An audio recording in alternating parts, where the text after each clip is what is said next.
एक दृष्टिकोण है, हर एक जन को लगता है ये इसका खुदा है, ये उसका खुदा है, ये है वो है। हर एक जन को अपना अपना क्या है, थॉट प्रोसेस है। दूसरा चीज हम देखेंगे यशायाह 26:3। हे यहोवा तू हमें सच्ची शांति प्रदान करता है, तू उनको शांति दिया करता है जो तेरे भरोसे है और तुझ पर विश्वास रखते हैं। जो तुझ पर भरोसे में, जो तुझ पर भरोसा करते हैं और क्या करते हैं, तुझ पर डिपेंडेंट है, तुझ पे। जब तक आपका ध्यान परमेश्वर के ऊपर है, आप कहीं नहीं गिरोगे। आपको पता है बहुत बार ये चीजें आपके साथ होगी। शैतान आपके दिमागों में विचार डालता है, शैतान आपके दिमाग में विचारों को डालता है। जो मसीह लोग है उसको कहते हैं अमाकेलाइट स्पिरिट, अमाकेल के आत्मा है। अमाकेल कौन है? एसाव और उसकी पत्नी तिमन्ना का पहला बेटा, और उसका काम है डाउट करना। तो जब आप मसीह में रहते हो, आपके मनों में जब डाउट्स आते हैं, हम इस स्पिरिट के द्वारा वो डाउट्स आते हैं। क्या तुझे सही में परमेश्वर ने चुना है? क्या तुझे सही में एक आराधक बनाया है? क्या तुझे सही में एक प्रचारक बनाया है? क्या तुझे सही में खुदा ये चीज देगा? क्या जो तूने सपना देगा, क्या वो सही में पूरा होगा? ये सारे डाउट्स आपके मन में शैतान डालते रहता है। और जब ये डाउट्स आपके दिमाग में डालते रहता है, आप खुद भी अपने मुख से बोलने लगते हो, शायद नहीं लिखा है, शायद ऐसा नहीं है। और आप जब अपने मुख से कन्फेस करने लगते हो, आत्मिक राज्य में उन बातों को क्या किया जाता है, रिसीव किया जाता है, और वैसे ही आपके लाइफ में घटने लगता है। आप समझ रहे मेरी बात? जब तक आप किसी चीज पे डाउट ना करें और आपकी दृष्टि परमेश्वर की ओर बनी रहती है, आपके लाइफ में ये प्रॉब्लम्स नहीं हो। आपका दृष्टि परमेश्वर की ओर होना चाहिए। Are you learning something? बहुत सारे सिचुएशंस आपको अलग अलग तरीके से देखने को लगा देते। आपको पता है बहुत से लोगों को मृत्यु भी फायदेमंद लगती है। एक बड़ ठन के कोई आदमी जाता है, पता है कहां मरने के लिए, आप यकीन भी नहीं कर पाओ। कुछ लोगों को मृत्यु भी प्रॉफिट लगती है, क्योंकि उनका नजर यीशु मसीह से हट गया है। ऐसे बहुत से किस्से जहां पे आप देखोगे बन ठन के बड़ी सुंदर औरत जा रही, कहां जा रही? मरने के लिए जा रही। एक व्यक्ति, उसको लगता है 20 साल जेल में रहने से अच्छा है मैं मर जाऊं। कर्जा, इस कर्जे में मेरा पूरा इज्जत जाने से अच्छा क्या है, मैं मर जाऊं। आपको मौत, या बहुत से लोगों को मौत क्या लगती है, बड़ी आसान चीज लगती है। और सिचुएशन की वजह से हमें लगता है कि परमेश्वर ने कुछ काम ही नहीं किया। आपको पता है यीशु मसीह के शिष्य यीशु मसीह को देख के क्यों भाग गए? इतना चमत्कार किया, क्यों भाग गए? क्योंकि वो बिलीव नहीं कर पा रहे थे उस यीशु मसीह को, जो मार खा रहा था, जो चुपचाप खड़ा था, बिलीव नहीं कर पा रहे थे। ये कैसा खुदा है जो पानी पे चल रहा है, आज इसे क्रूस उठाया नहीं जा रहा है? आप लोगों के लाइफ में भी शैतान ऐसे ही डाउट्स डालेगा। कौन से मसीह की आराधना करता है तू? कब से तेरा एक प्रॉब्लम है अभी तक सॉल्व नहीं हुआ? क्या मैं सही बोल रहा हूं? कभी कभी शर्मिंदगी जो यीशु मसीह को उठानी पड़ी, उसके वजह से भी कई लोगों ने यीशु मसीह पे डाउट किया। कभी कभी तुम्हारी परिस्थिति की वजह से शैतान भी तुम्हारे मन में डाउट डालेगा कि तू देख ले तो क्या तू सही कर रहा है। Am I right or wrong?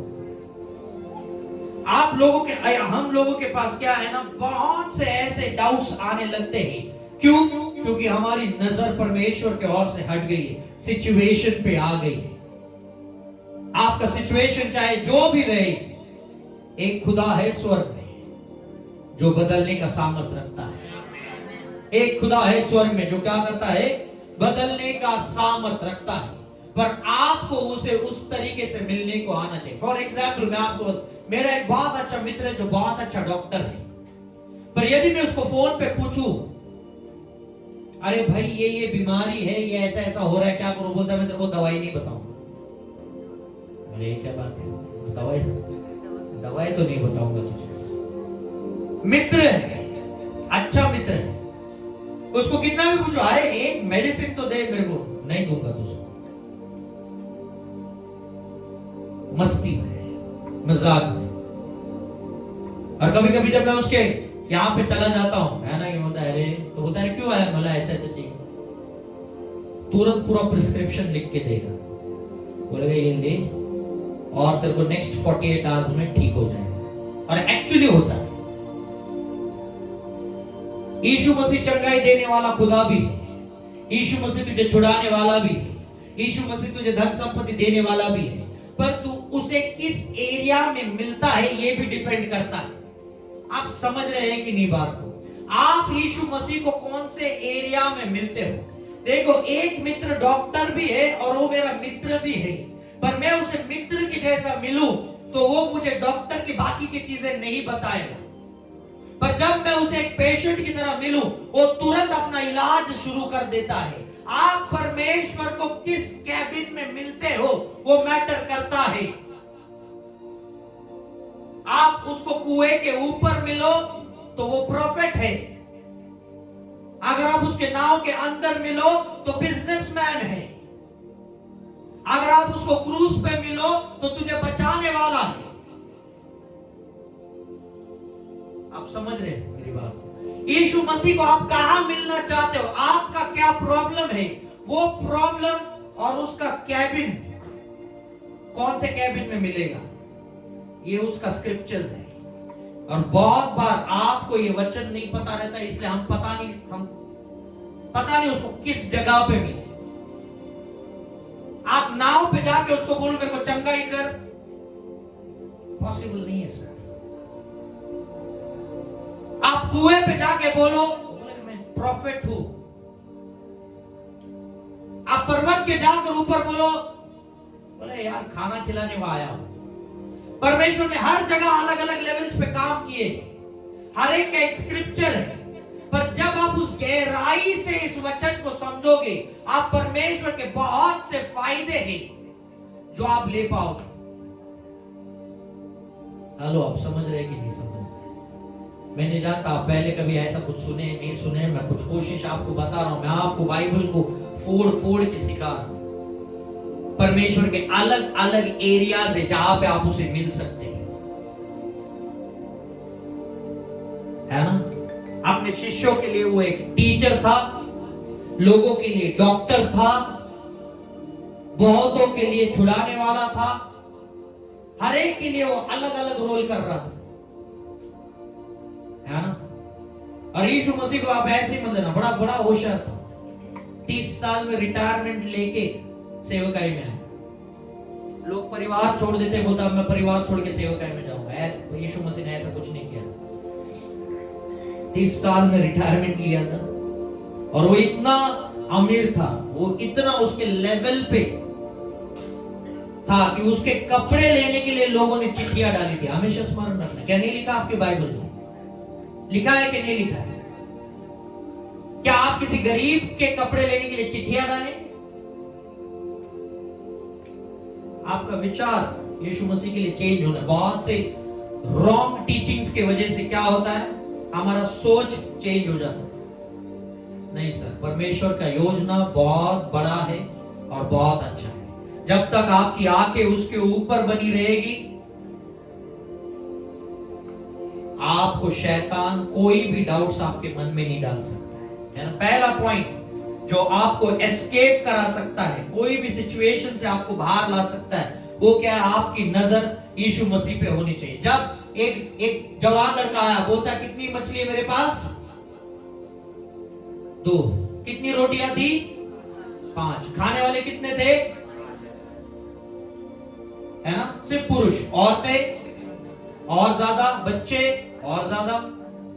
So average पकड़ लो 15,000 लोग रहेंगे वहां पे। और अंद्रीव कहता है कि मैं पूरा साल कमा लूं तो भी एक एक निवाला मिलेगा, इतना ही हो सकता है। उसकी नजर लोगों पे थी, उसकी नजर उस 2 मछली 5 रोटी पे थी। उसके बाजू में यीशु मसीह था और उस पे उसकी नजर नहीं थी। हेलो, आप समझ रहे कि नहीं? है ना, उसकी नजर उस पे नहीं थी। जिस दिन और जिस समय उसकी नजर यीशु मसीह पे आई, 1 टोकरी की 12 टोकरियां बच गई। मिरेकल। आज आप बोलोगे मेरे पास इतना ही है, खुदा बाप कहता है तेरा नजर से उस पे से हटा और मुझ पे रख, उस पे से हटा और मुझ पे रख। मैं उसे मल्टीप्लाई करने को जानता हूं, है ना, मैं उसे मल्टीप्लाई करने को जानता हूं। पहली चीज जो हम देखते हैं, है ना, परमेश्वर से अपनी नजर को मत हटाना। दूसरी चीज, कांस्टेंट प्रार्थना में आपको जाना। ये बेसिक चीजें बता रहा हूं मैं। कांस्टेंट, निरंतर प्रार्थना में, निरंतर प्रार्थना में आपको रहना है। याकूब 5 और उसका 13, उसका सिर्फ फर्स्ट लाइंस पढ़ लेना। क्या लिखा है? याकूब 5 और उसका 13, मैं आपके लिए पढ़ता हूं। यदि तुम में से कोई विपत्ति में पड़ा है तो उसे प्रार्थना करनी चाहिए। तुम में से यदि कोई किस में पड़ा है? विपत्ति में पड़ा है, तो उसे क्या करना चाहिए? प्रार्थना करनी चाहिए। आपको पता है शैतान का सबसे पहला अटैक यही रहता है कि आपका प्रार्थना करने का इच्छा खत्म कर देगा। आपका प्रॉब्लम्स आ जाएगा, दिक्कतें आ जाएगी, और सबसे पहला चीज आप करोगे प्रार्थना बंद करो। आप प्रार्थना में बैठोगे और आप मन ही मन किसी और से झगड़ा करते रहोगे।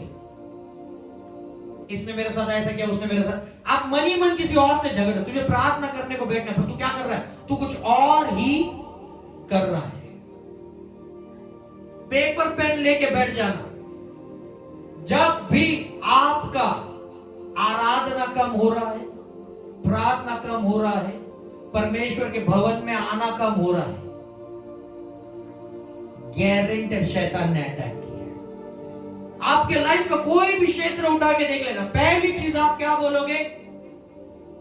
आपके लाइफ में कुछ भी डिसीजन लेना, पहला चीज क्या बोलेंगे? अभी वचन बंद, अब आराधना बंद।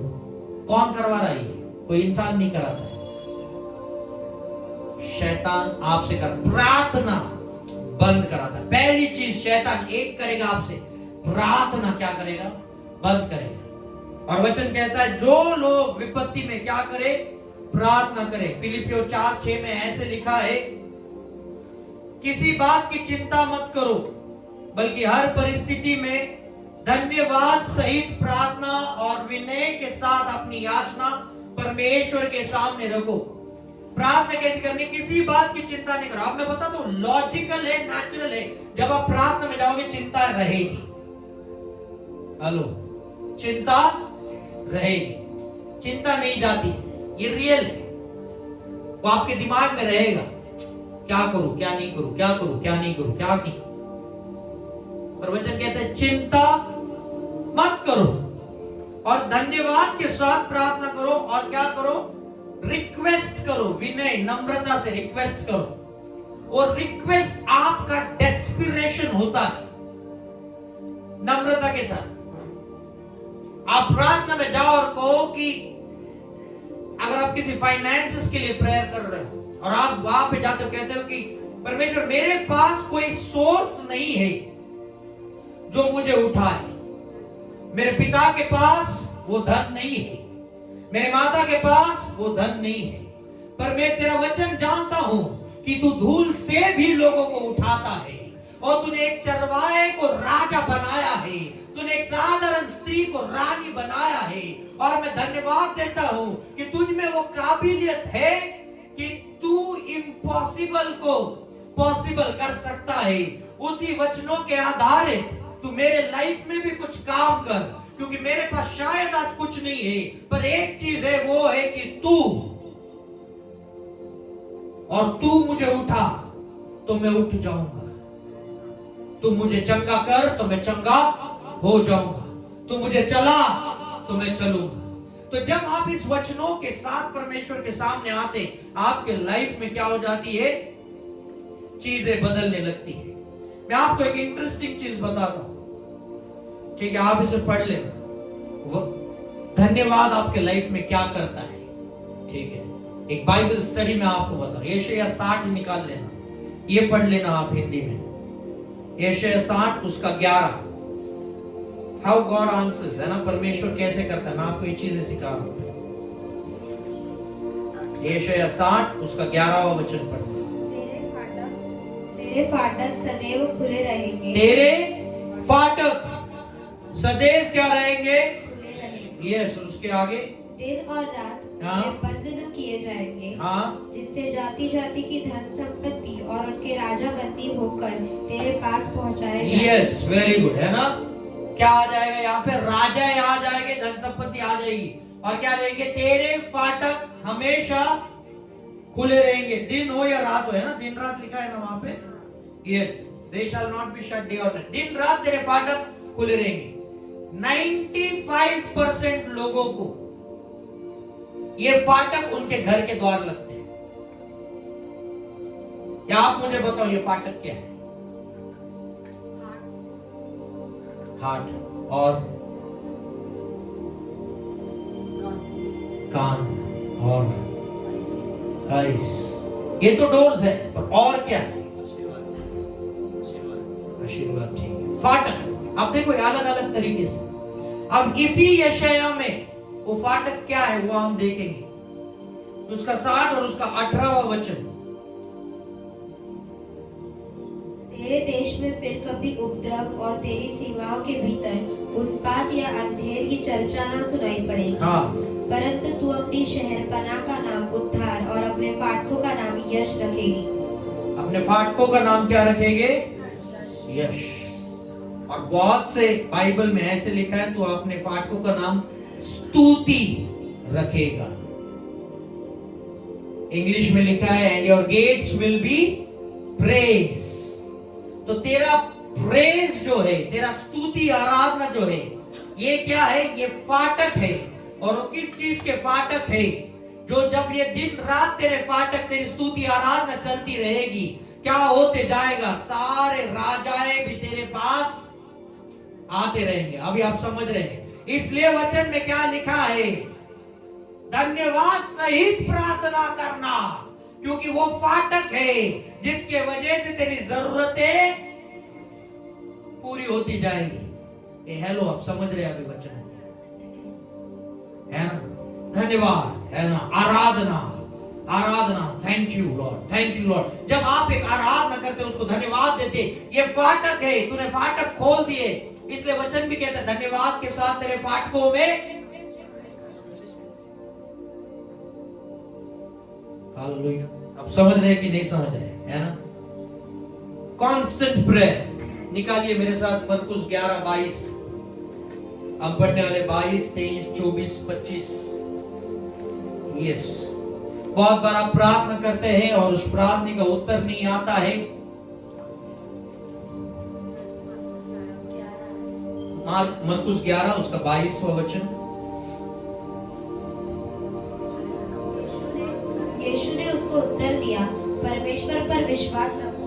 मैं तुमसे सच कहता हूँ। पहली चीज, जब आप प्रार्थना में जाते हो, परमेश्वर पर विश्वास रखना। दूसरी चीज, मैं तुमसे सच कहता हूँ कि जो कोई इस पहाड़ से कहे, पहाड़ से कहे तो उखड़ जा और समुद्र में जा पड़, और अपने मन में संदेह न करे, वरन प्रतीति करे कि जो कहता हूँ वो हो जाएगा, जो कहता हूँ वो हो जाएगा, तो उसके लिए वही होगा। तो वही होगा, है ना? उसके आगे, इसलिए मैं तुमसे कहता हूँ कि जो कुछ तुम प्रार्थना करके मांगो, तो प्रतीति कर लो कि तुम्हें मिल गया और तुम्हारे लिए हो जाएगा। Yes, amen, praise the Lord. पहली चीज वो कहता है, जो कोई इस पहाड़ से कहे, जो कोई पासवान इस पहाड़ से कहे, ऐसा लिखा है क्या? जो कोई प्रॉफिट इस पहाड़ से कहे, जो कोई एपोस्टल इस पहाड़ से कहे, जो कोई धार्मिक व्यक्ति इस पहाड़ से कहे, क्या लिखा है? जो कोई कहे।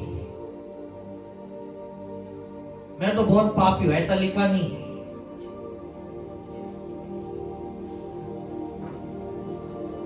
उसने लिखा है जो कोई इस पहाड़, आपके लाइफ का पहाड़ कुछ भी हो सकता है।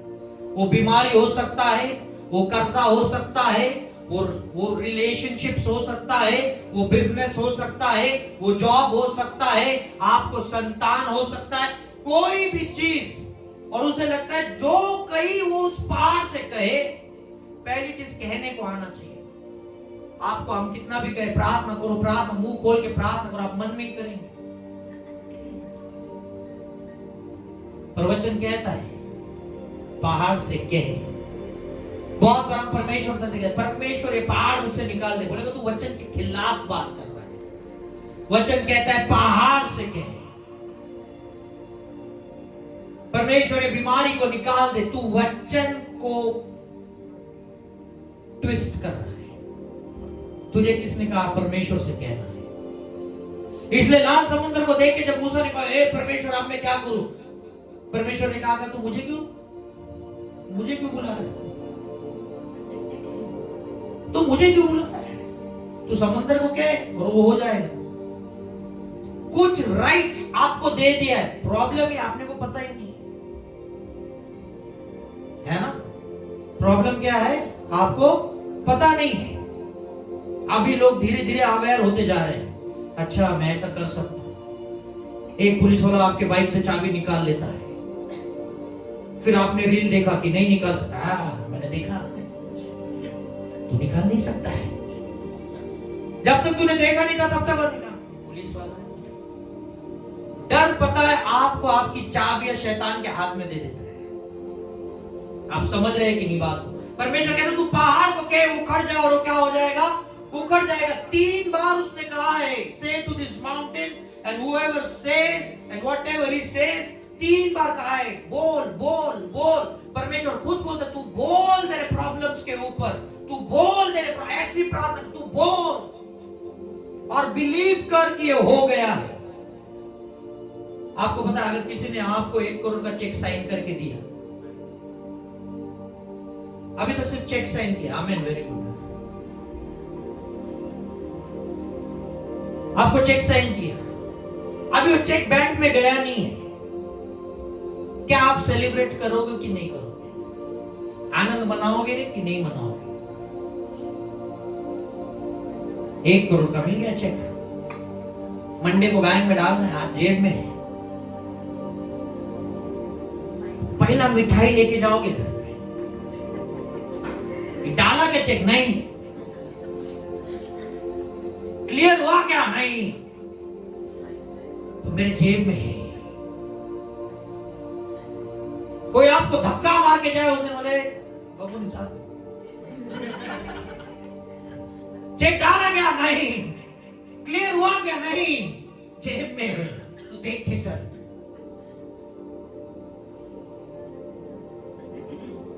शोरूम के बाहर गाड़ियों के घूमोगे, बोले सर ये महंगा, इससे महंगा दिखा। चेक डाला क्या? नहीं, क्लियर हुआ क्या? नहीं, जेब में। पासवान मेरे को डेस्टिनी वेडिंग प्लान करना है। Destiny wedding? चेक डाला क्या? नहीं, क्लियर हुआ क्या? नहीं, जेब में। पूरा संडे को आप पूरा मॉल खरीदने को जाओगे, सब जगह पे इंक्वायरी करके रुमाल रख के आओगे, लेके जाऊंगा 3 दिन का, ये लेके जाऊंगा 3 दिन। कर्जा वाला फोन करेगा तो बोलेगा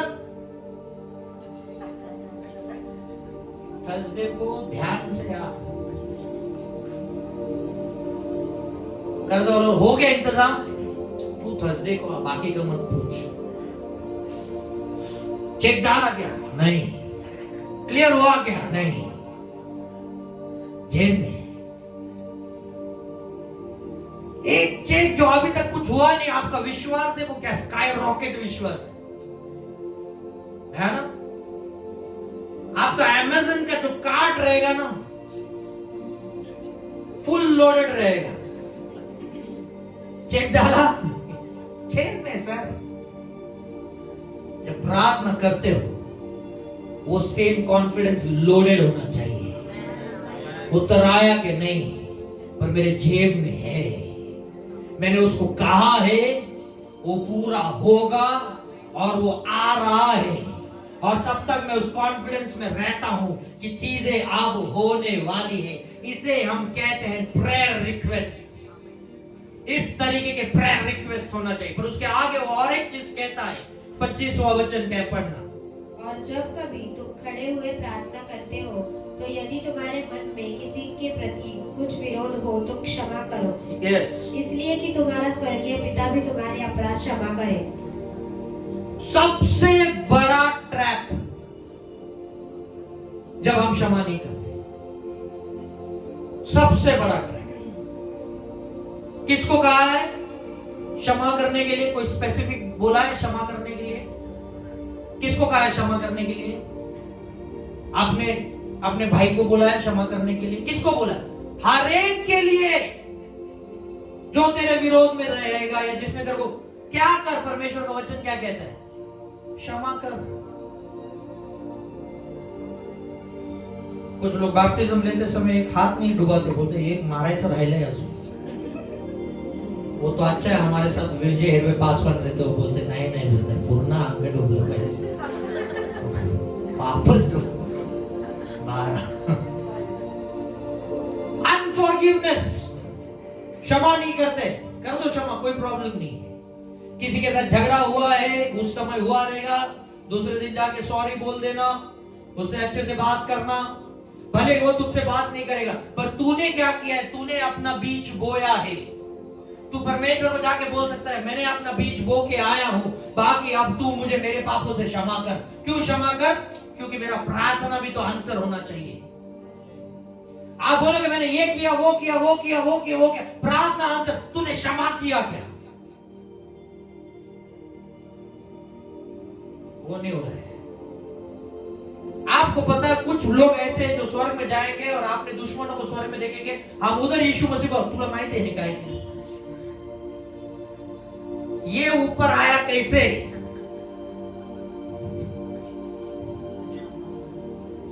ये तो यीशु मसीह अच्छा है। स्वर्गदूत से पाला पड़ जाए तो बोलेगा पहले इसका नाम चेक कर, है ना। आपको फॉरगिवनेस रहना चाहिए। क्षमा कर दो कुछ लोगों को, कुछ फर्क नहीं पड़ता है। भले उन्होंने आपके साथ बुरा व्यवहार किया रहेगा, आई एग्री, कुछ बुरा बर्ताव किया रहेगा, आई एग्री, सब कुछ मैं जानता हूं, हुआ रहेगा। पर जब तक आप क्षमा नहीं करोगे, चीजें आपके लाइफ में नहीं बदलेगी। ये वचन कहता है 11 का मतलब मार्क 11 में, यहां का वहां जोड़ के नहीं बोल रहा हूं, 22, 23, 24, 25 बैक टू बैक लिखा हुआ है। बैक टू बैक लिखा हुआ है कि क्षमा करो। और एक चीज मैं आपको बताता हूं, 2 कोरिन्थियों 2:10 निकालना जल्दी जल्दी। इसको हिंदी में पढ़ो, आप पढ़िएगा या मैं पढ़ता हूं आपके लिए। किंतु यदि तुम किसी को किसी बात के लिए क्षमा करते हो तो उसे भी क्षमा करता हूं, तो उसे भी मैं क्षमा करता हूं। परमेश्वर कहता है उसे भी मैं क्षमा करता हूं। और जो कुछ मैंने क्षमा किया है, यदि कुछ क्षमा किया है, तो वे मसीह की उपस्थिति में तुम्हारे लिए ही किया है। यदि तुम किसी के लिए क्षमा करते हो तो वो तुम्हें क्या करता है? क्षमा करता है। इसका आंसर देखो, क्यों वो बोला क्षमा करने के लिए। 11वां वचन, ताकि हम शैतान से मात ना खा जाए। वचन है, राइट योर रॉन्ग, है ना। पहला 2 कोरिन्थियों 2:10 में वो बोल रहे हैं क्षमा करो। क्यों क्षमा करो? ताकि तुम शैतान से मात ना करो। शैतान का प्लान क्या रहता है पता है? आपको गुस्सा दिलाना और उस गुस्से में आपसे कुछ गड़बड़ी करा के लेना। आप देखो, आपको तुरंत एक दिन बॉस आके बुला लेगा, आपको गाली गलौज देगा और आपको भगा देगा, और आप फिर बॉस को, है ना। बहुत से लोग श्रापों से भी डरते हैं। हमारे पड़ोसी ने हमको श्राप दिया, इधर हर संडे को आशीष बोल रहा हूं, वो नहीं लगता है तुमको, शराब पहला लगता है। ऐतिहासिक क्षण है, ऐसा कैसे वो भी पड़ोसी का लगता है। यहां से मैं बोल रहा हूं,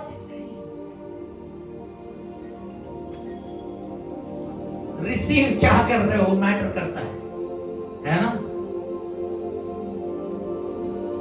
क्षमा करना छोड़ो, है ना, क्षमा करना जो रहेगा छोड़ दो उसको यार, माफ कर दो, आगे मूव करो। शैतान का सबसे बड़ा लूपहोल है, आपको गुस्सा दिलाएगा, आपसे गलत बातें मुख से निकालेगा, आपसे गलत व्यवहार करने को बोलेगा।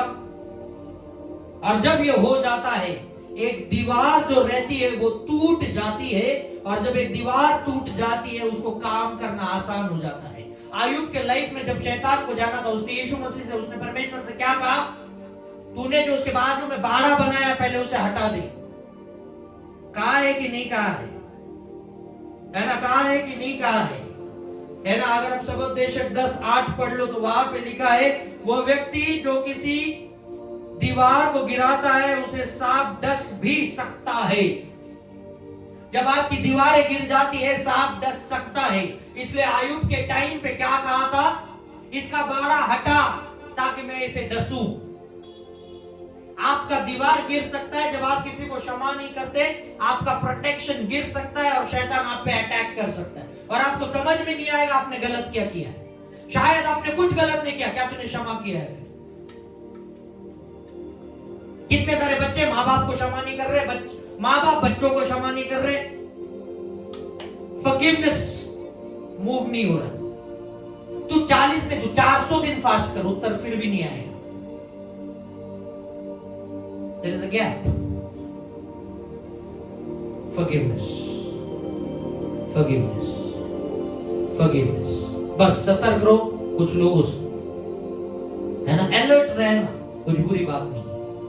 परमेश्वर कहता है सतर्क रहे, चतुर रहे, पर क्षमा करने को भी आना चाहिए। जब आप प्रार्थना करते हैं इन चीजों को ध्यान में रखना और प्रार्थना करना। तीसरा पॉइंट जिसके ऊपर हम देखने वाले हैं वो है कि परमेश्वर के वचन को दिन रात बोलने को आना चाहिए। क्या आना चाहिए? परमेश्वर के वचन को बोलने को आना चाहिए। आपको पता है संडे के बाद जैसा आप मंडे में जाओगे, और मंडे आपके लाइफ में ऐसे ऐसे प्रॉब्लम्स लेके आएगा कि आपके मुख से सारी नकारात्मक चीजें आने लगती। होता है कि नहीं होता? आप संडे को बड़ा आनंदित जाओगे, बड़ा अच्छा हो गया, सब बढ़िया हो गया, सब बढ़िया हो गया, समोसे में थोड़ा नमक कम था, बाकी सब बढ़िया है ना। आप जाओगे आनंद के साथ जाओगे, पर मंडे जैसा आएगा और कुछ घटनाएं होगी लाइफ में, ऐसे सिचुएशन से अच्छा है मैं मरीज हूं। क्या बोला? लगता है पूरा भिखारी होके ही रहूंगा। क्या बोला? लगता है बिजनेस बंद करने का टाइम आ गया। क्या बोला? लगता है ये नौकरी छोड़ के अब मैं गांव में खेती करूं। क्या बोला? स्पिरिचुअल रैम क्या होता है पता है? वो आपका मैसेज रिकॉर्ड करते रहता है, उसको इमोशंस नहीं है। तू इमोशंस में आके बोल या इमोशंस के बिना बोल, वो रिकॉर्ड करते रहता है और वो वही डिलीवर करता है जो आया है। ये स्पिरिचुअल रैम है। फॉर एग्जाम्पल, आप में से कोई यहां पे अगर मौजूद नहीं, आप कहीं बाहर गए और मैं आपको मैसेज करूं, वो आपके फोन पे मैसेज आएगा कि नहीं आएगा? वो चाहे कुछ भी हो जाए वो मैसेज आएगा। और यदि मैंने आपको मैसेज किया है कि मेरे लिए पानी का बोतल लेकर आ, और आप नीचे हैं, आप क्या करोगे? बोतल लेकर आओगे कि नहीं आओगे? मैंने आपसे व्यक्तिगत सामने सामने नहीं बोला है, पर एक मैसेज मैंने मोबाइल पर रिकॉर्डेड आपको भेजा है, आपके पास आया है और आप तुरंत उसके हिसाब से काम करते हो। स्पिरिचुअल रैम का काम ऐसा होता है, तू आत्मिक राज्य में क्या बोल रहा है रिकॉर्ड होता है और वो चीज आपके पास आ जाती है। आप बीमारी में चल रहे हो, डॉक्टर ने रिपोर्ट्स दे दिया है और आप जाओगे, आप में मरूंगा नहीं पर जीवित रहूंगा और तेरे काम का वर्णन करूंगा। डिक्लेरेशंस है। और स्पिरिट बोलेगा नहीं नहीं कुछ और मैंने, और आप बोलेंगे मैं मरूंगा नहीं पर क्या, जीवित रहूंगा और तेरे कामों का वर्णन करूंगा। हालेलुया। जब तक आप ये डिक्लेरेशंस करते जाओगे, स्पिरिट सुन रहा है कि ये सुनने को रेडी नहीं है, ये सुनने को रेडी नहीं। आप क्या डिक्लेयर करते जा रहे हो? एक बड़ा लॉस आप देख रहे हो, बड़ा नुकसान आप देख रहे हो, और आप क्या कह रहे हो उसको? मैं घटूंगा नहीं पर मैं बढ़ूंगा, मैं घटूंगा नहीं पर मैं बढ़ूंगा। आयुब की किताब में लिखा है अगर एक पेड़ कट भी जाए तो भी जब उसे पानी की खुशबू आए तो फिर से तैयार हो सकता है। यह वचन कहता है। और ये चीज जब हम बोलते हैं एक टाइम तक, मैं आपको कहता हूं इमीडिएट चीजें आपके लाइफ में चेंज नहीं होगी, बट जब आप ये बोलते जाओगे, मेडिटेट उन शब्दों पे, है ना, मैं एक सिर हूं, मैं पूछ नहीं। जब आप बोलते जाओगे मैं एक चैंपियन हूं, मैं एक वॉरियर हूं, मैं अनुग्रह में चलता हूं, मेरे आगे फेवर है, मेरे ऊपर दया है, मेरे आगे पीछे स्वर्गदूतों ने घेरा है। और जब आप ये बोलते हुए चलते हैं, चीजें आपके लाइफ में होने लगती है। क्या कभी आपने ये नहीं देखा, आपको कोई कहता चलिए ये दुकान में जाए, और वो तुम कहोगे नहीं नहीं ये दुकान बंद रहेगा, और जब आप जाते हो दुकान बंद रहता है, और तुम कहते हो मैंने नहीं कहा था तुझे बंद रहेगा। Who prophesied? तुमने ही तो कहा। हेलो, आप एक गर्भवती को देखते हो और कोई उस समय कहेगा मुझे लगता है इसे लड़का होगा, तूने सोनोग्राफी देखा नहीं, पर आप देखना उसे लड़का हो जाता है। राइट है कि रॉन्ग है? हेलो, आप समझ रहे मेरी बात? बहुत पहले एक बहन यहां पे आती थी और वो कहती थी मुझे संतान नहीं होती है, मुझे गर्भ रहता है और 2 महीने बाद मुझे सर्पों का सपना दिखता है और उसके बाद मेरा मिसकैरेज हो जाता है। हर 2 महीने बाद वैसे ही होता है। और हमारे सामने की बात है और हम उससे बात कर रहे थे, बोलते हमेशा ऐसा होता, 2-3 महीने में मेरा बच्चा गिर जाता है। और तभी मैंने उसे कहा था इस बार एनाकोंडा भी आया ना, वो गिरा नहीं पाएगा सिस्टर। और हमने दुआ की और वो कांस्टेंट प्रेयर में थी और उसे बड़ा सुंदर लड़का हुआ है ना, सुंदर लड़का हुआ है। हम चर्च से कुछ गए थे उनको मिलने के लिए। इम्पॉसिबल को पॉसिबल करने वाला खुदा है। खुद के ऊपर बोलना सीख, खुद के विरुद्ध नहीं, पर खुद के भलाई के लिए क्या कर, बोलना सीख। एक वचन है, बड़ा सुंदर वचन है, ये शायद 26 योएल की किताब 3 और उसका 10वां वचन। योएल 3 और उसका 10वां, जल्दी जल्दी। योएल 3 हिंदी वर्जन, हिंदी में मैं पढ़ता हूं। अपने हालों के फालियों को पीट कर तलवार बनाओ और अपनी डांगियों को तुम भालों में बदल लो। इसका लास्ट लाइन बड़ा इंटरेस्टिंग है। ऐसा करो कि दुर्बल कहने लगे कि मैं एक शूरवीर हूं या मैं बलवान हूं, है ना। लेट द वीक से आई एम स्ट्रॉन्ग। वो ये नहीं कहता एक कमजोर क्या करे, एक बलवान को ढूंढे। एक कमजोर क्या करे, किसी पॉलिटिशियन को ढूंढे। एक कमजोर क्या करे, जिम में जाके एक्सरसाइज करे। वो क्या कहता है, एक कमजोर क्या करे, सबसे पहला चीज कहे कि मैं बलवान हूं। हेलो, आप समझ रहे हैं? फाइनेंशियल दिक्कत, कमजोर है, मैं फाइनेंशियली बलवान हूं। मेरा हेल्थ कमजोर है, मैं हेल्थ में बलवान हूं। मेरा बिजनेस कमजोर है, मैं बिजनेस में बलवान हूं। तुम कौन सी चीज में खुद को कमजोर देखते हैं? वचन कहता तू सबसे पहले क्या कर, कहे कि तू बलवान है। और जब तक तू ये कहता नहीं कुछ होगा नहीं। भजन संहिता 107:2 पढ़ लेना, वहां पे भी वैसे लिखा है, let the redeemed of the Lord से सो, जो परमेश्वर की धार्मिकता है वो ऐसा कहे। आपको कहने को आना चाहिए। आपके ऊपर, आपके खिलाफ बोलने वाले तो बहुत से, आपके ऊपर बोलने वाले कम से कम आप तो अच्छा बात बोलो। राइट है कि रॉन्ग है? शब्दों में पावर होता है। आप किसी के घर पे जाओ और वो लोग शांत बैठे, और आप उसके घर पे जाओ और कोई बात नहीं कर रहा है, आपको क्या लगेगा? कुछ तो गड़बड़ है। राइट? राइट है कि नहीं? आपको तुरंत लगेगा कुछ तो गड़बड़ है। आप कितने भी हंसी मजाक से बात करो, कुछ प्रॉब्लम, कैसा, सब ठीक, बोलेगा सब ठीक, उसके आगे कोई बात ही नहीं कर रहा। एक घर को आप 1 साल के लिए बंद करके निकल जाओ, उस घर में आपको क्या मिलेगा? छिपकली। उस घर में क्या मिलेगा? कबूतर। उस घर में क्या मिलेगा? कॉकरोच। उस घर में क्या मिलेगा? सारे जंतु, सारे जानवर मिलेंगे। क्यों?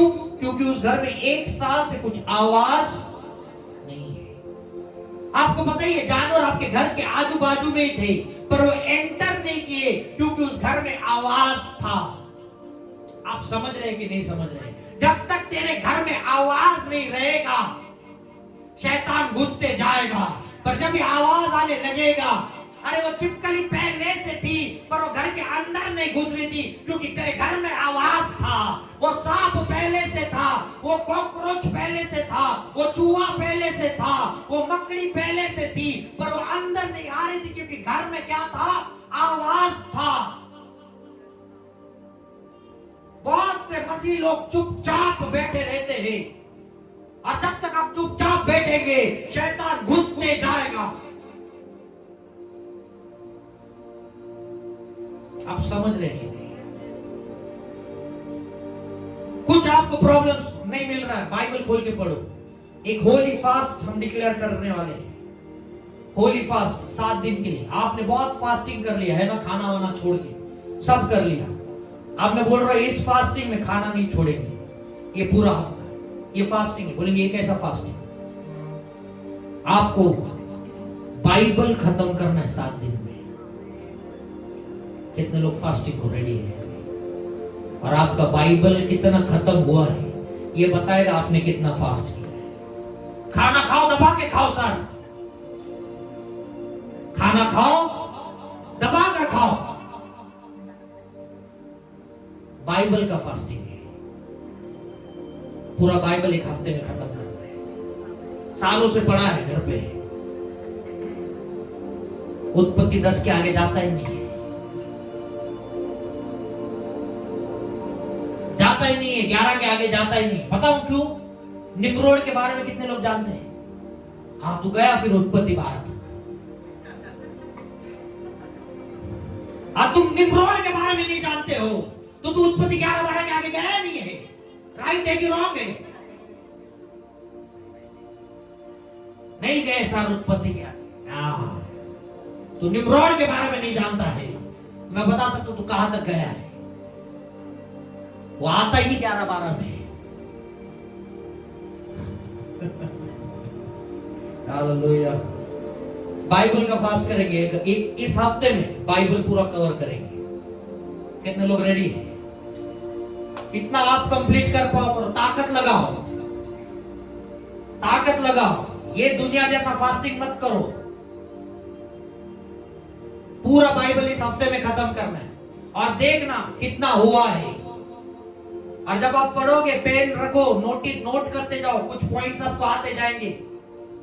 शैतान आपके मन में डाउट डालेगा, पढ़ने से नहीं, इसको समझने को भी आना चाहिए।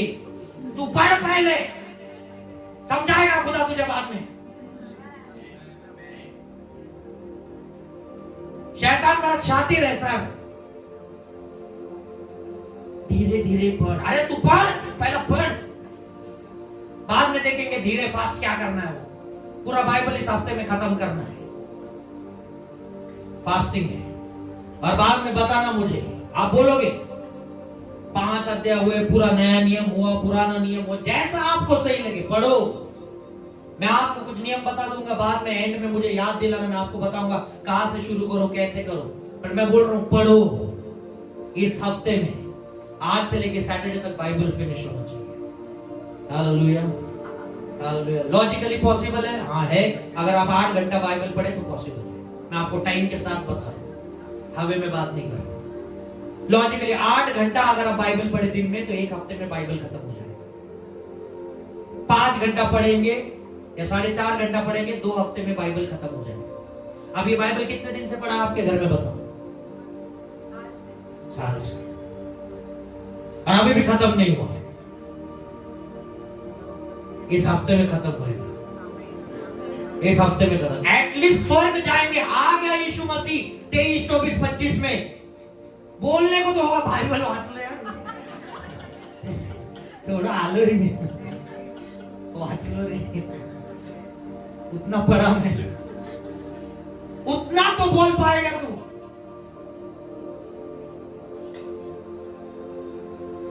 अपने खुद के ऊपर बोलना सीखो। हालेलुया। खुद के ऊपर क्या है? बोलना सीखो। नेक्स्ट पॉइंट पे हम जाते हैं। हाँ।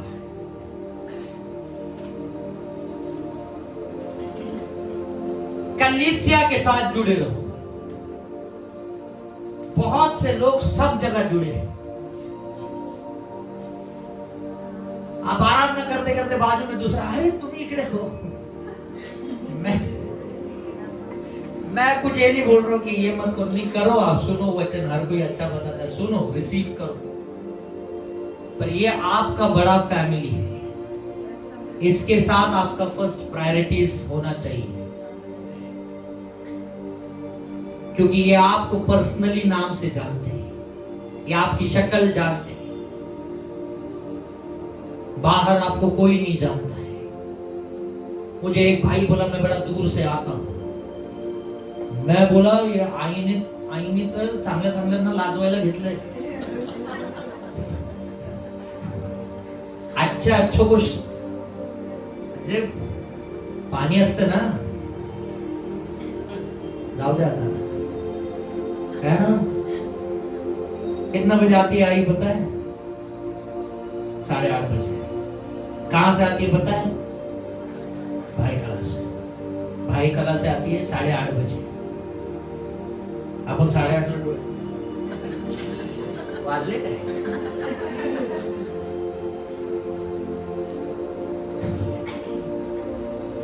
रियलिटी बता, मैं आपको कुछ आओ अपने टाइम पे, मैं आपको बता रहा हूं।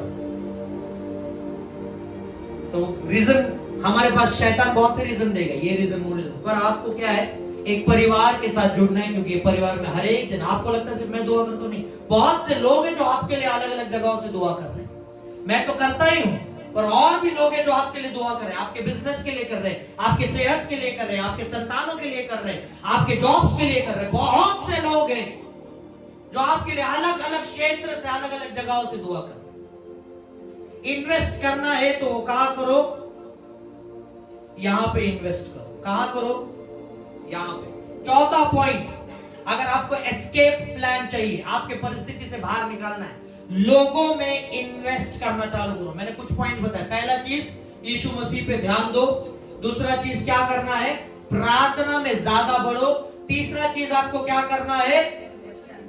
ये प्रॉमिस वचन जो है ये बोलने को आना चाहिए, और जैसे लिखा है वैसे ही बोलने को आना चाहिए। चौथा चीज आपको क्या करना है? कलीसिया में लोगों में इन्वेस्ट करो।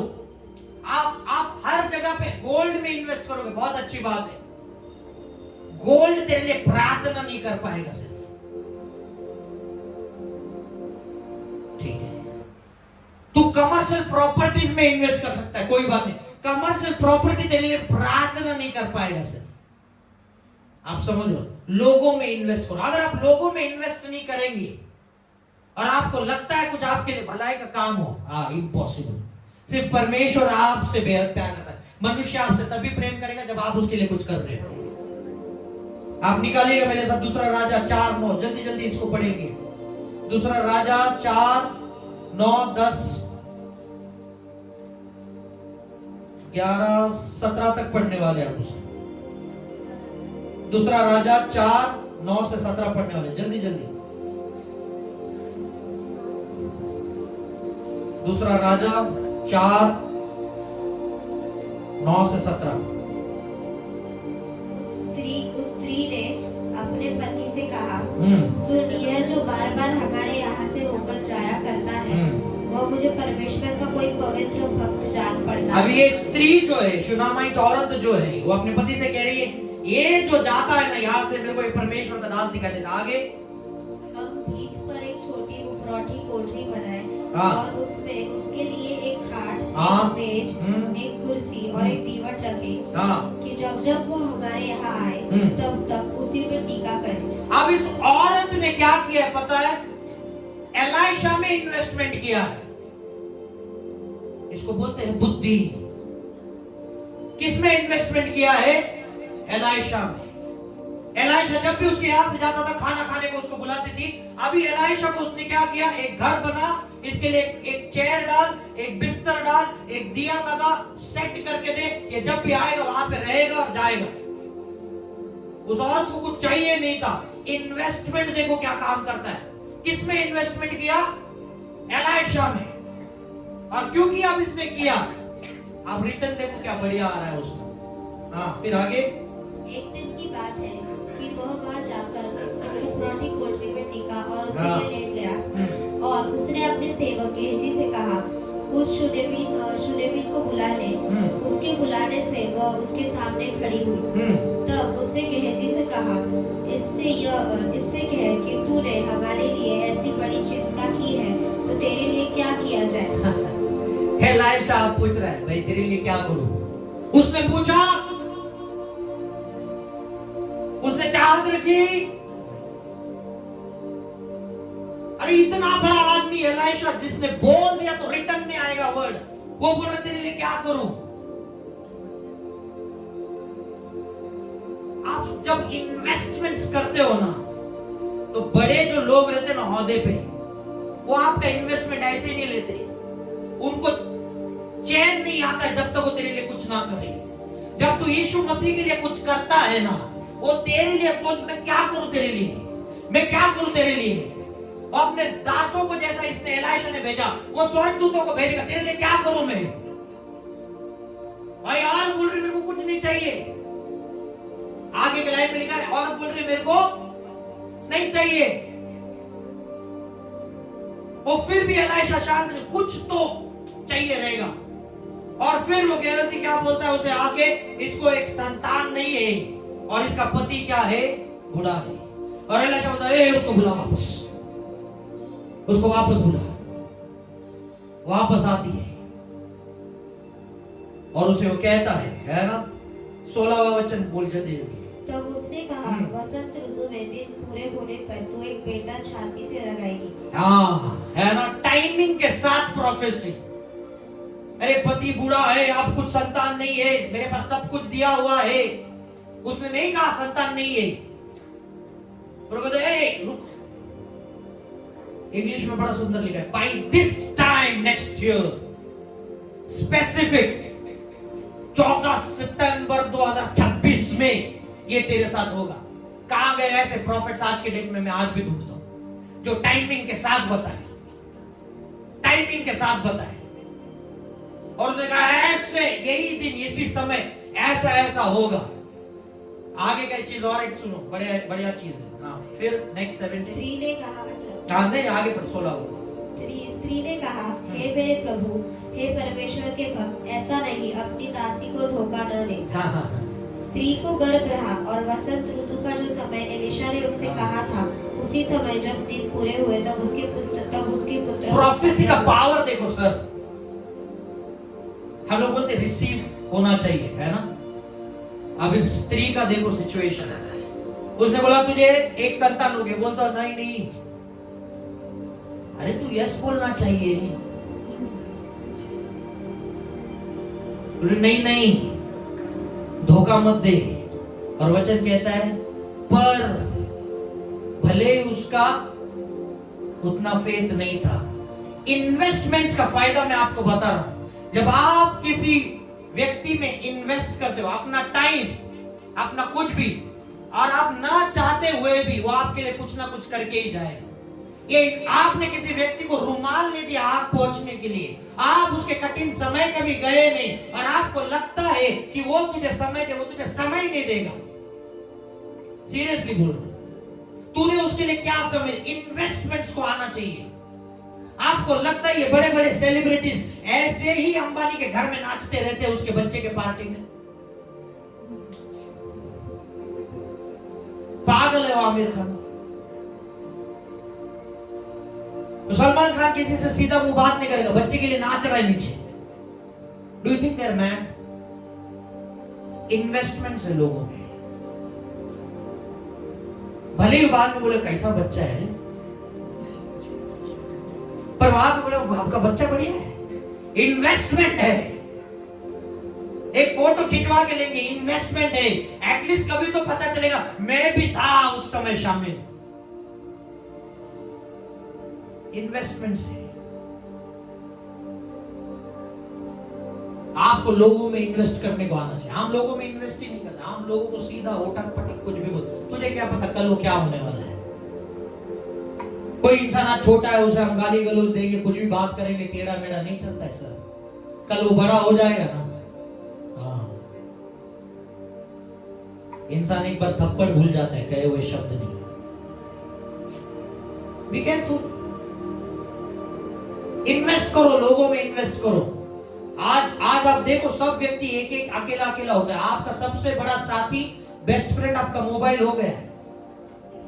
राइट है कि रॉन्ग है? लोग अकेले अकेले होने लग गए हैं। उनको परिवार नहीं चाहिए, वो अकेले रहना पसंद करते हैं, वो अकेले में बात करते हैं। कुछ लोग अकेले में हंसते भी हैं। सीरियसली बोल रहा हूं, कुछ लोग अकेले में हंसते हैं। अकेला।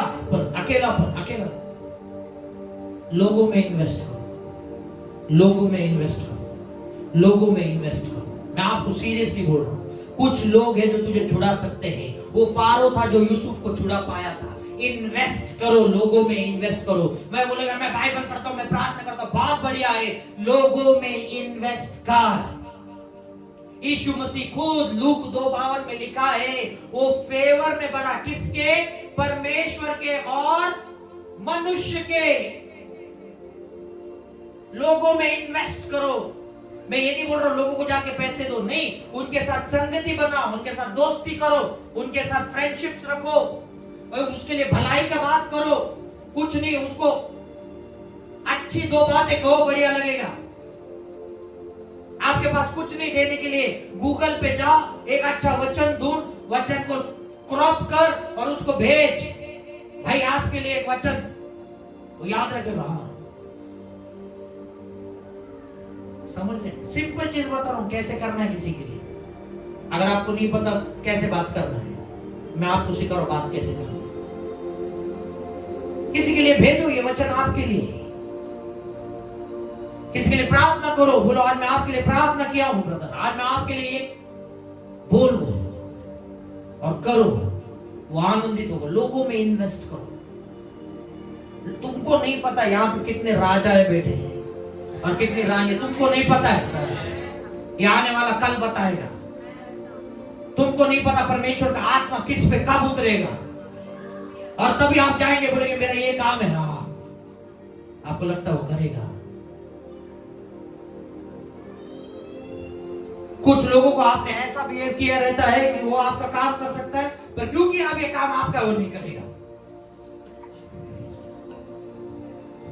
रियलिटी बता रहा हूं, ऐसी भी स्थिति है।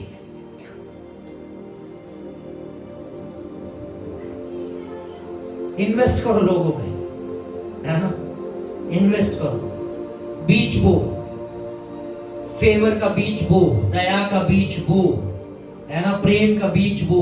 आपको लगता है यदि आपने आम का पेड़ लगाया है और वहां पे कलिंगड़ आ जाए, आप खाएंगे क्या?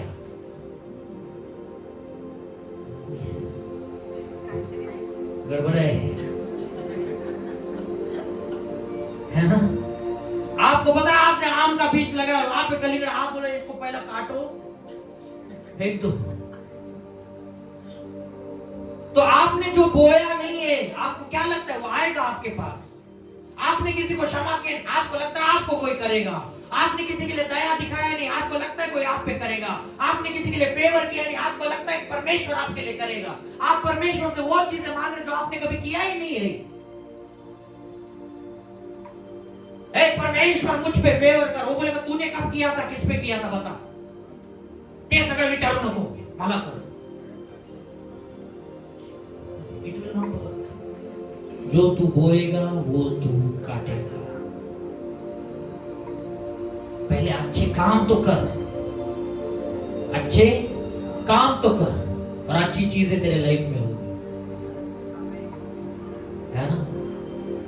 लास्ट चीज, समय कम है इसके लिए,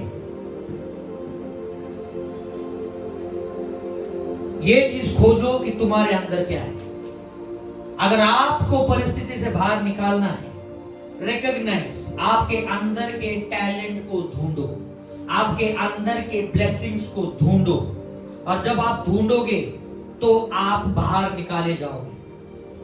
आपका टैलेंट क्या है? हर एक को परमेश्वर ने आशीषित करके भेजा है। यहां पे कोई नहीं बोल सकता कि मुझे परमेश्वर ने आशीषित नहीं, झूठ है, झूठ है। हर एक को किया है, कुछ ना कुछ टैलेंट हर एक के अंदर है। आप बोलोगे मैं लाइफ में ग्रो नहीं कर रहा हूं, तेरे पास क्या है जो तुझे बहुत अच्छा आता है? तू बोलता मुझे कुछ भी नहीं आता है, झूठ है। हर एक को कुछ ना कुछ दिया है। निकालेगा दूसरा राजा 4 और उसका 1 और 2, या सिर्फ दूसरा वचन पढ़ लेना। दूसरा राजा 4, वही जो अपन पढ़ रहे थे, उसका दूसरा वचन पढ़ लेना। एलीशा ने उससे पूछा, मैं तेरे लिए क्या करूं? मुझे बता कि तेरे घर में क्या है। हाँ, उस स्त्री जिसका पति मर गया है, उसके बच्चे को आप कोई लेके जाने वाला है, बड़ा कठिन प्रसंग है, और वो एलीशा के पास जाती है और एलीशा को पूछती है प्रॉब्लम है, और एलीशा बोलता मैं तेरे लिए क्या करूं? फिर उसके बाद वो पूछता तेरे पास क्या है, तेरे पास क्या है? और वो औरत बोलती है, क्या बोलती है? उसने कहा, तेरी दासी के घर में एक हांडी तेल को छोड़ और कुछ नहीं है। एक हांडी तेल को, छोटा सा जार में तेल है और कुछ नहीं है, मतलब कुछ तो है। आप बोलेंगे मैं इस कठिन परिस्थिति में हूं, क्या आता है तुझे? क्या टैलेंट है तेरे पास? क्या टैलेंट है तेरे पास? क्या टैलेंट है? आप बोलोगे कुछ नहीं है, मैं सिर्फ कहानियां बना सकता हूं, है ना, गप्पे लड़ा सकता हूं, इतना ही आता है। ये भी टैलेंट है, गप्पे लड़ा सकता, हाँ लड़ा सकता हूं। यूट्यूब पे जा, फेसलेस वीडियो बना, स्टोरीज डाल, चलना चालू हो जाएगा। हर चीज में है सर टैलेंट। मैं हंसा सकता हूं, वीडियोस बना, डाल, चलने लगेगा। खाना बनाने का खाना बना, रेसिपी सिखा, चालू कर। एक गांव में एक औरत है, स्वप्न तो देखती है ना, उस औरत को बनाती है। हाँ सीरियसली, हम लोग जब वो घर पे बनाते हैं कुछ स्वीट डिश ना, तो उस बहुत उम्र में औरत है, उसका रेवेन्यू क्या है महीने का बता? हाँ अब हंसो। क्या कर रही है औरत? करंजा कशा बनवायच्या।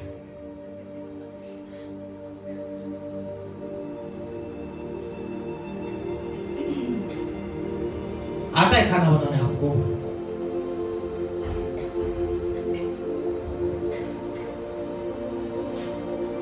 रियलिटी दिखा रहा हूं कि नहीं आपको? तेरा टैलेंट एलिशा, तेरे पास है क्या? थोड़ा सा तेल है। उस औरत के पास क्या है? स्किल्स है, नॉलेज है।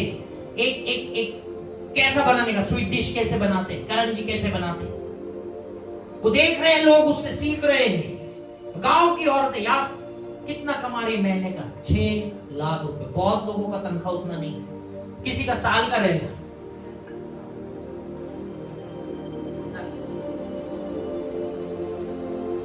खाना क्या कर करके यूट्यूब पे देखो कैसा बनाने का। आपको पता है कुछ लोग ऐसे जो लाइक्स और शेयर कर रहे हैं, पता है बेवकूफी की कमी नहीं। एक ने बर्तन लिया, उसमें पानी रखा और सब उस वीडियो को देख रहे, बोलते हैं इस तरीके से पानी उबाला जाता है। और हम देख रहे हैं 1 मिनट तक।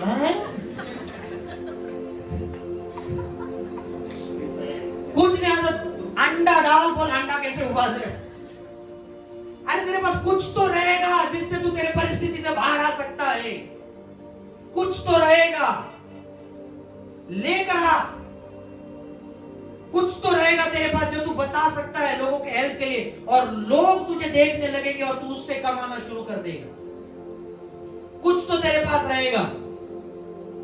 यीशु मसीह ने, परमेश्वर ने कहा, ए मूसा इधर आ, तू इस्राएल को। मूसा बोलता मैं नहीं जाना, मेरे पास जुबान नहीं है बात करने के लिए। बोलते तेरे पास जो छड़ी है ना वो काफी है, बोलने का काम आरोन कर लेगा, तू जा। अगर तुझे बोलना नहीं आता ना, खुदा तेरे लिए बोलने वाला कोई खड़ा कर देगा। तेरे पास क्या है? छड़ी है, हाँ ठीक है, छड़ी लेके जाओ, उससे काम करूंगा। छड़ी से काम परमेश्वर है, किससे भी काम कर सकता है। क्या है तेरे पास, लेकर आ। दाऊद बजाता था, बीना बजाता था, हाथ, है ना? क्या उस समय और दूसरे नहीं बजा रहे थे? बहुत से बजा रहे थे। दाऊद बढ़िया बजा रहा था, और साउल ने कहा एक किसी को बिना बजाने वाले को लेकर आ। और साउल का एक जो दास था, उसने कहा मैं जानता हूं एक लड़के को बढ़िया बजाता है। क्या है तेरे पास? हर एक के पास कुछ ना कुछ है सर। कोई नहीं बोल सकता मेरे पास कुछ नहीं। हाँ,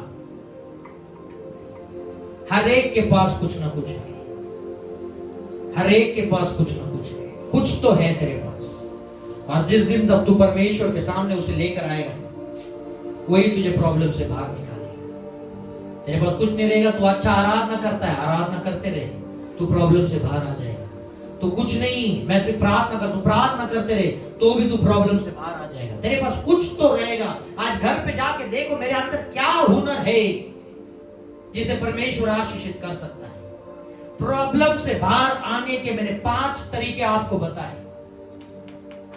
क्या क्या तरीके मैंने बताए? पहला चीज है ना, आपकी आंखें और आपका माइंड डाइवर्ट नहीं होना चाहिए, वो सिर्फ यीशु मसीह के ऊपर रहना चाहिए। दूसरा चीज, निरंतर प्रार्थना करते रहो। निरंतर प्रार्थना करते रहो, चलते चलते प्रार्थना करते रहो, बोलते बोलते प्रार्थना करते रहो। देखो आपको वचन याद नहीं है, गूगल पे जाओ, गूगल पे, यूट्यूब पे, उस पे डालो फाइनेंस के वचन, हेल्थ के वचन, और उसे प्ले करके खाना बनाते रहो, काम करते रहो, सुनते रहो। 4 दिन के बाद आपके पास कम से कम 10 वचन बाय हार्ट हो जाएंगे। आप गाना लगा के वहां पे बैठे रहो। जिसको इंग्लिश नहीं आता ना, वो इंग्लिश गाना बोलने लगेगा। ये पावर है सुनने का। जिसको इंग्लिश पढ़ने को नहीं आता, वो इंग्लिश गाना बोल सकता है। क्यों? पावर है सुनने का। और इसलिए परमेश्वर का वचन कहता है, विश्वास किससे बढ़ता है? Start reading.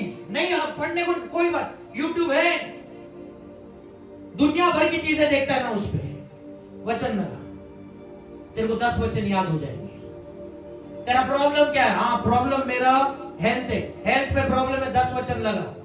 और यूट्यूब आपको आधा घंटा वचन बताते रहेगा, सुनते रहे, back to back, back to back, back to back, back to back, back to back, वो वचन याद हो जाएगा और फिर तू बोलने लगेगा। कितने कितने खराब और अश्लील गाने आपको बाय हार्ट हुए रहेंगे सुनने की वजह से। रिक्शा में बैठो, उसने डीजे लगाया रहेगा पीछे, आप उतर जाओगे और आपके मन में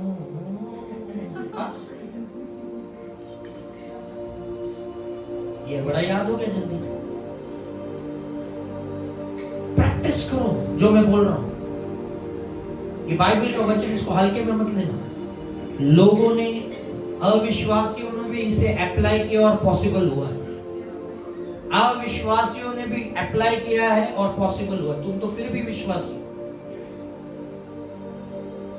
5 चीजें। पहला चीज, ध्यान नहीं हटाना, आंखें और मन परमेश्वर की ओर लगाओ। दूसरा, निरंतर प्रार्थना। तीसरा चीज, वचन बोलते रहो, बोलते रहो, बोलते रहो, बोलते रहो, बोलते रहो, बोलते रहो, बोलते रहो। डोंट गेट टायर्ड, क्योंकि जब तू वचन बोलते रहेगा सबसे पहले शैतान आके बोलेगा कुछ नहीं हो रहा। आप जब वचन बोलते आप थकने लगोगे।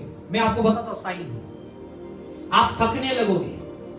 और जब आप थकने लगते हो मतलब क्या है, स्पिरिचुअल रैम में कुछ हो रहा है। और इसलिए वचन कहता है शरीर तो कमजोर है पर आत्मा चाहत रखती है। राइट है कि रॉन्ग है? शरीर आपका कमजोर होते जाएगा, शैतान उस प्रकार से अटैक करेगा कि तू कमजोर होके सो जा। आपको नींद नहीं आती ना रात को, वचन पढ़ो तुरंत आएगी। फैक्ट बता, झगड़ा करके आपका रात भर चालू रहेगा, मैं उसको अभी कल ऐसा जवाब दूंगा, वैसा जवाब दूंगा, देखो अभी तो ऐसा करता हूं, ऐसा। वचन खोल, पढ़ना शुरू, नींद आ जाए। पावर ऑफ स्क्रिप्चर, ठीक है। उसके बाद चौथा चीज, जुड़े रहो और लोगों में इन्वेस्ट करो। मसीह लोगों में, उनका हाल पूछो, कैसे हो, क्या हो, पूछो, प्यार से बर्ताव, उनसे जुड़ो, लोगों से, यही लोगों से जुड़ो। बहुतों का भविष्य इन्हीं लोगों में, इन्हीं लोगों में। Last point,